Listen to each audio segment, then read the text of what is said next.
pala ang tubeless, wala nang vulcanize. Pinapahanginan lang pag tubeless. Yan o, hahanginan lang siya o.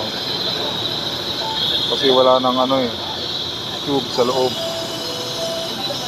Dapat pala yung hangin mag-flat talaga. Yan o, wala na siyang tube, hangin lang. Nahanginan lang yung gulong.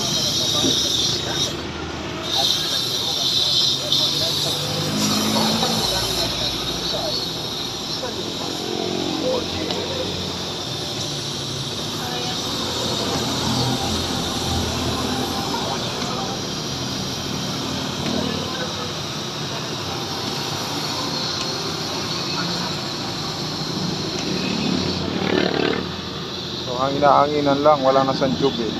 Hindi na siya i-vulcanize, sa hanginan lang siya.